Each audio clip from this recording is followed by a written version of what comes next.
कुशीनगर में योगी और जेपी नड्डा का विशाल जनसभा। आपको बताते चलें कि दिनांक 24 मई को किसान इंटरमीडिएट कॉलेज शाखोपार में भारतीय जनता पार्टी की तरफ से एक विशाल जनसभा का आयोजन किया गया था, जिसमें मुख्य अतिथि के रूप में भारतीय जनता पार्टी के राष्ट्रीय अध्यक्ष जेपी नड्डा और विशिष्ट अतिथि के रूप में उत्तर प्रदेश के मुख्यमंत्री योगी आदित्यनाथ उपस्थित रहे। योगी जी ने कहा कि भारतीय जनता पार्टी एक बहुत बड़ा राजनीतिक दल है। योगी जी ने अपने कार्यकाल में फ्री राशन देने की बात कही और उन्होंने कहा कि कृषि विश्वविद्यालय भी बनेगा। हर घर नल जल योजना की बात कही और कांग्रेस पर निशाना साधते हुए कहा कि कोरोना काल के समय दोनों लड़कों की जोड़ी पिकनिक मनाने चले गए थे।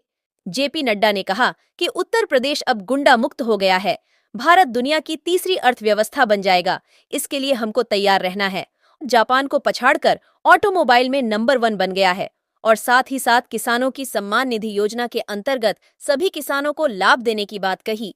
प्रधानमंत्री आवास योजना को लेकर बात कही और कोई भी बुजुर्ग जिसका उम्र 70 साल की है उसको 5 लाख आयुष्मान हर साल देने की बात कही और बिजली बिल 0 हो जाएगा, इसकी भी बात कही।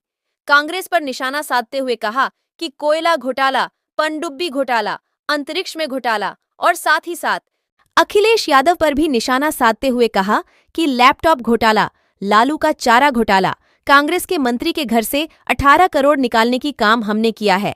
गठबंधन के सारे लोग भ्रष्टाचारी हैं। CIB समाचार से आशिक अली की यह खास रिपोर्ट।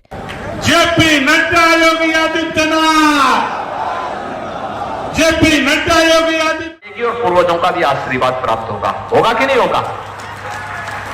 एक यह कार्य, एक तरफ मोदी जी पुण्य दिला रहे हैं और दूसरी तरफ एक कांग्रेस और समाजवादी पार्टी को मिलने वाला वोट गौकसी के कारण पाप में बदलेगा।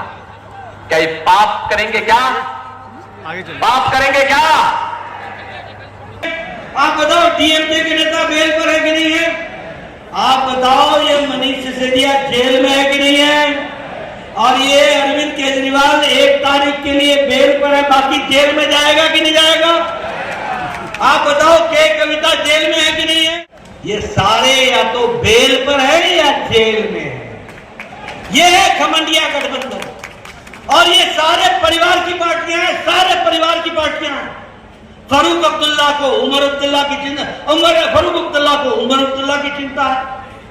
महबूबा मुफ्ती की चिंता मुफ्ती मोहम्मद करते रहे। प्रकाश सिंह बादल जी ने सुखबीर की चिंता की। चौटाला भाइयों ने छोटे चौटालाओं की चिंता की। मुलायम सिंह अखिलेश की चिंता कर गए, अखिलेश डिम्पल की चिंता। ममता अभिषेक की चिंता करती है। KTR की चिंता करते हैं। KCR कविता की चिंता करते हैं। करुणानिधि स्टालिन की चिंता करके स्टालिन उदयनिधि की चिंता करते हैं। शरद पवार सुप्रिया सुले की चिंता करते हैं। उद्धव ठाकरे आदित्य ठाकरे की चिंता करते हैं। ये मित्रों, अगर आपके बिजली का घर का खर्चा उससे चलेगा और जो बिजली बच जाएगी वो सरकार खरीद लेगी, आपको आमदनी का साधन हो जाएगा। ये बदलता है।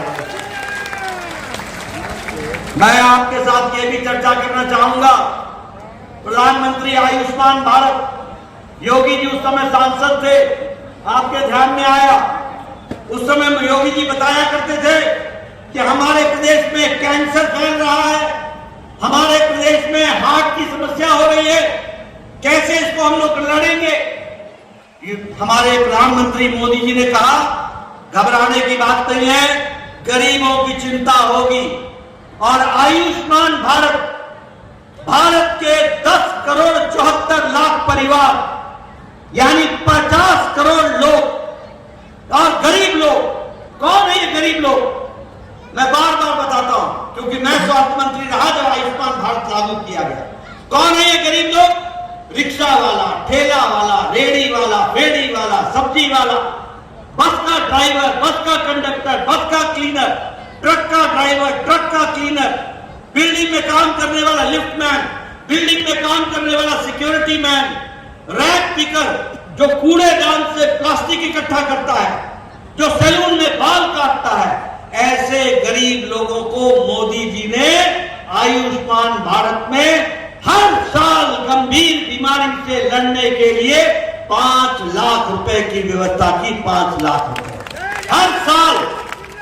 अब कोई गरीब 365 करोड़ रुपए के आसपास का इलाज गरीब लोगों का हो चुका है।